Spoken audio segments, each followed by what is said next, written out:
listen, I think the most interesting thing going on in our industry this week is Elizabeth Holmes' trial has begun. Jury selection started this week, and it's going to cover 12 counts of fraud and conspiracy to commit wire fraud over false claims she made about the blood test results from Theranos. They have now selected a jury of 12 Northern California residents consisting of 7 men and 5 women. It took 2 days to question around 100 potential jurors about their answers to a 28-page questionnaire that included news outlets they read, what news outlets they read, if they knew any witnesses, and if they had any negative medical experiences. And it was complicated to get these because it's impossible to not know about it. And now it seems the interesting thing is Elizabeth Holmes, who worked on this company for close to 2 decades and was involved in this fraud from start to finish, is now taking the position that she was under the control of her business partner, Sunny Balwani, and that he had been abusing her and controlling her. What are your thoughts on... And so he's being tried separately, by the way. They're going to be tried in sequential order. So whenever this trial ends, then he gets to get tried. What are your thoughts on if she will be convicted and her defense strategy? I think this is like less about the specific evidence against her as much as it's, and it's much more right now about the whole Silicon Valley fake it before you make it approach to entrepreneurship. And, we all hear this from, all the entrepreneurial kind of advisors and, stories of experience and stories of success that in order to kind of achieve success as an entrepreneur, you really have to oversell and promise and create an incredible narrative about where your business is headed. And in many cases, that gets ahead of you. Now, the public, the general public that doesn't operate within Silicon Valley with as much breadth as we do, I think they hear the stories of the Adam Newmans and WeWork and the collapse and Elizabeth Holmes and this Trevor Milton guy and Nicola. But there's thousands of these other sorts of smaller stories where a VC rolls his eyes, where the first board meeting after raising money is like, wait a second, we're actually going to be half our forecast when we raise money. Or the numbers are going to be way below, or the product doesn't actually work as we presented it to you. Sorry, I don't think I've ever funded a company where that hasn't been the case. Exactly. And so I think that's the big question, right, Chamath, is like, does this trial kind of indict the way Silicon Valley operates and the storytelling models and the narrative models? There are examples of these people getting a little too far ahead of their skis, and maybe you can argue they could perceive something to be non-fraudulent while other people can, kind of perceive it to be fraudulent. But don't we see this kind of broadly in Silicon Valley? And doesn't this kind of bring up a question on like, are all startups now, and is the industry going to have a shift as a result of this trial in terms of behavior as investors and as entrepreneurs and how you tell stories, how you diligence, et cetera, et cetera? This is only going to get meaningfully worse.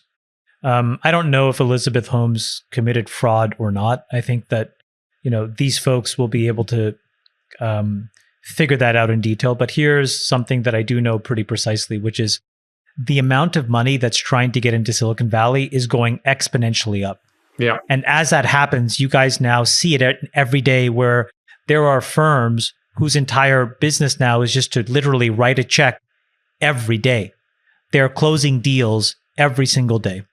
They're doing zero diligence. And so what that's going to create is an incentive for founders, particularly those whose backs are against the wall or who's doing something that's highly speculative and hard to diligence, to stretch the truth to get the capital. And it's impossible for guys like us to actually step in and do diligence on a lot of these companies, even if you actually have time. But then if the competitive dynamic is such that you don't even have the time because somebody else beside you is going to rip in a check by just meeting somebody, and, quote unquote, having done the work on their own, which is impossible because they're not, you don't have access to somebody's, financial books. This problem is only going to get worse. And so I think we as an industry just have to realize that there's going to be an incentive to lie. There's going to be an incentive to stretch the truth.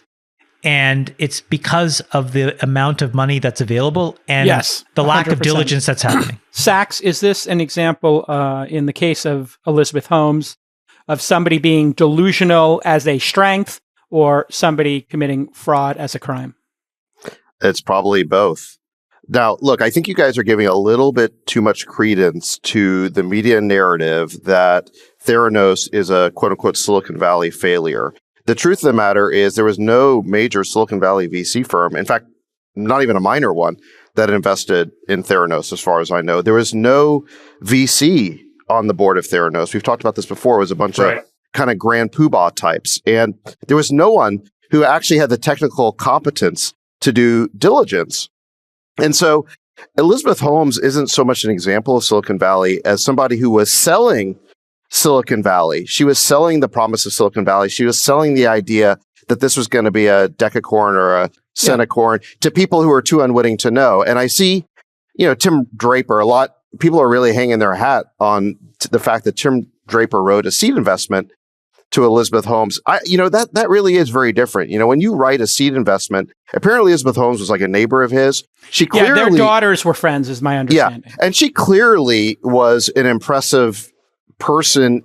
She came across impressively in person. She obviously cast a pretty big reality distortion field to a lot of, smart people. So, she's the type of person who you would write potentially a C check to just based on, a talent bet.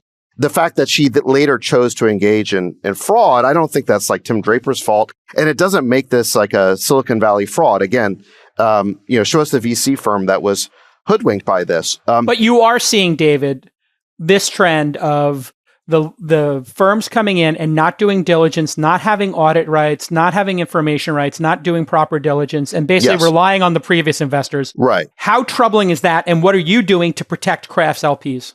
Yeah. So look, I think there's a big difference between going into a board meeting and finding out the projections were inflated because, like, frankly, we all take projections with a grain of salt, right? But versus the founder lying about the past, right? So people are always going to put the rosiest picture, or they're going to puff up what the future is going to look like. And it's up to you as the investor to determine if that's true or not. But they cannot lie about the past. They cannot lie about what their revenue was last year, what contracts they signed before you invested. That is fraud, right? And that's where Elizabeth Holmes crossed the line. She wasn't just painting a rosy picture of, what the technology would look like, years from now. She was lying about their capabilities at the time people were investing. That is the line you cannot cross. Look, we conduct diligence. We, try to look at financials. We try to make sure that the numbers are all true. Frankly, we're not investing in things that involve a tremendous amount of technical risk, a lot of technology risk. So we always use the product before we invest. The idea that the product would be faked, I think it would be hard to perpetrate that kind of fraud with a SaaS company. But so look, I mean, that's what we look at. It's interesting you bring that up. I just dropped a link into the Zoom chat. Co-founder and former CEO of Palo Alto-based startup technology company Headspin, charged with securities fraud and wire fraud.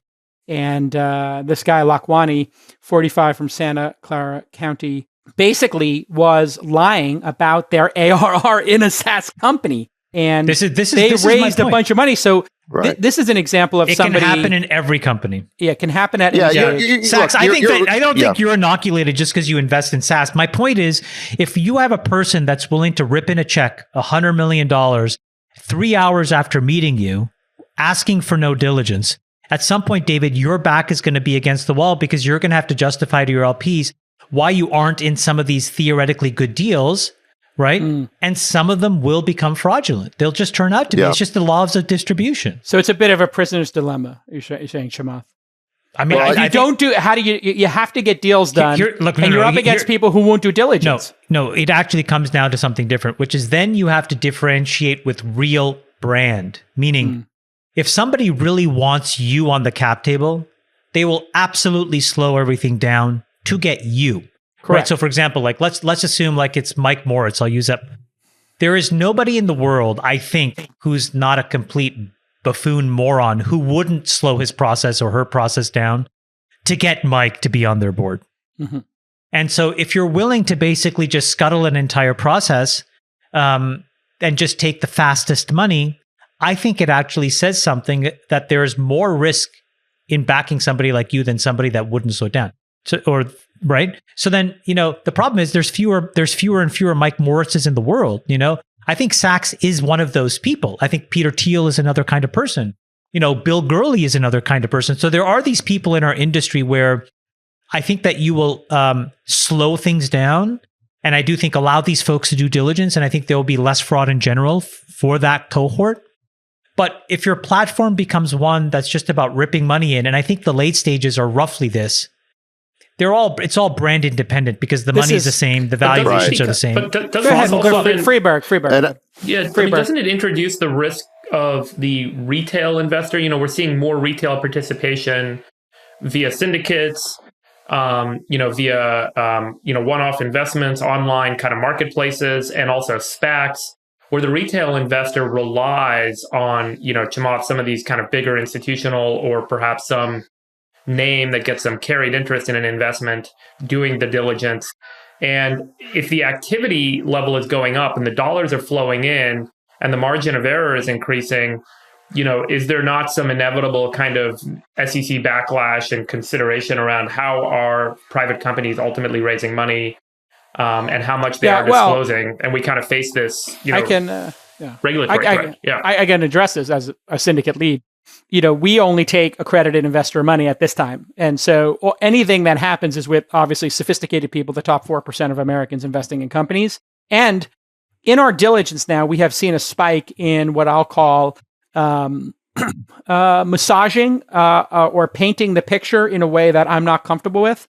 And we have maybe tripled the amount of time we're putting into diligence now because I really care about my reputation. And maybe 20, 30% of the companies we wind up, after initially wanting to invest, maybe giving them an offer, getting an allocation, in recent history, 20, 30% were winding up backing out during the diligence process because their revenue was not software-based. There was $100,000 in consulting revenue. And for me, it's like, if you're going to, make these kind of decisions early on in the company, I think it's indicative of future fraud or future moral or ethical issues. So we're sitting out in a lot of cases. There are public platforms now, Republic and Seed Invest, which I know are also increasing their diligence process because there's so many newcomers to the space. And I think there's a level, I'll be quite frank here, of entitlement amongst founders that is being, let's say, encouraged unintentionally by the lack of diligence that's going on. People are not taking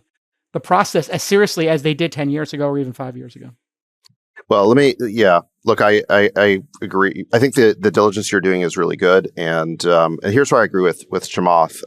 So we have seen this trend in our industry of the private equity money coming in greater volumes, in greater, earlier and earlier and faster, right? And it started with, you have these, frankly, public company investors were looking at the value at IPO relative to the last private round. And they saw, wow, there's 2-3x markup here for 1 year. Those are phenomenal returns. Let's arb that by getting into the last private round. Then they look at the second to last private round. They're like, well, wait, there's a big return there. So they keep moving earlier and earlier to arb out that return.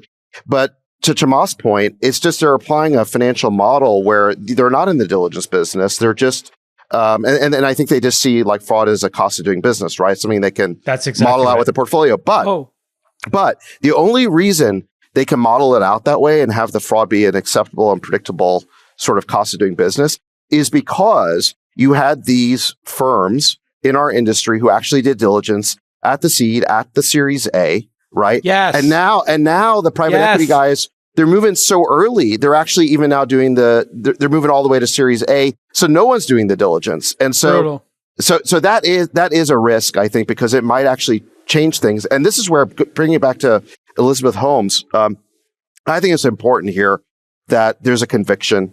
I think she should do time. This was clearly a major fraud, big time fraud. And even if she didn't directly perpetrate it on Silicon Valley VCs, I think the message to the industry would be absolutely horrible if she gets away with it.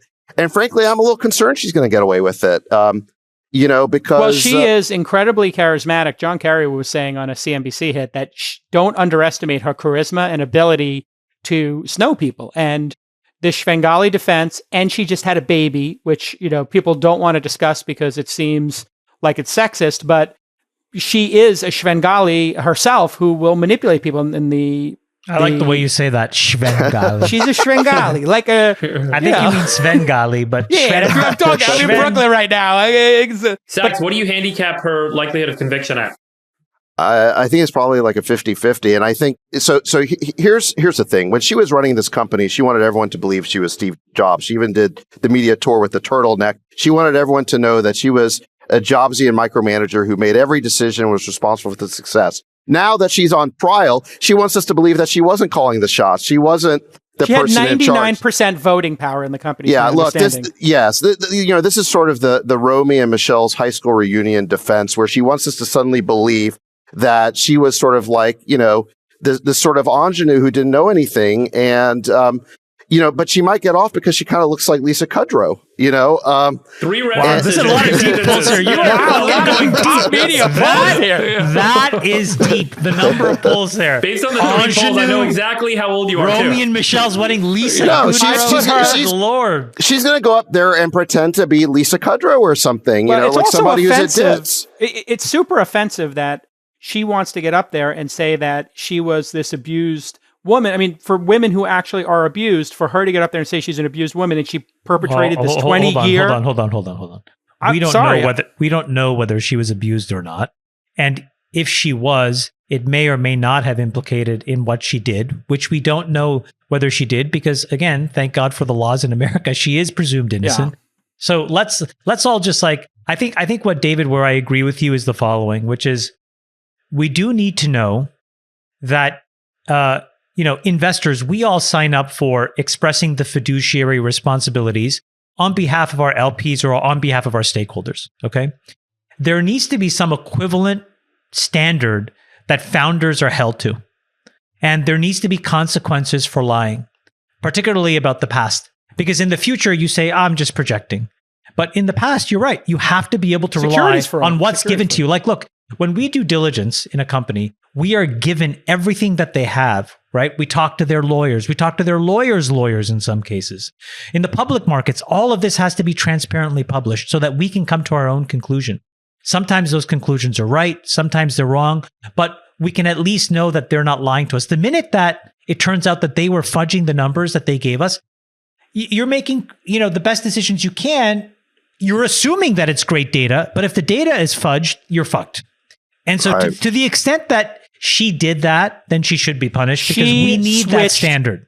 This goes beyond money. She was switching people's results. She was saying that she was giving them a blood result on her incredible Theranos machine, and she was running it to the back and running it on an Abbott machine. Is that right? And she was taking investors, putting their blood into her machine, the Theranos machine, then taking them for coffee, running it to an Abbott machine and giving their results. I mean, this was the definition of a premeditated, deliberate, and multi-year fraud. Ooh. I put her at 80% likelihood of guilty, and I put the over-under at 32.5 months served. Served. I don't know what the...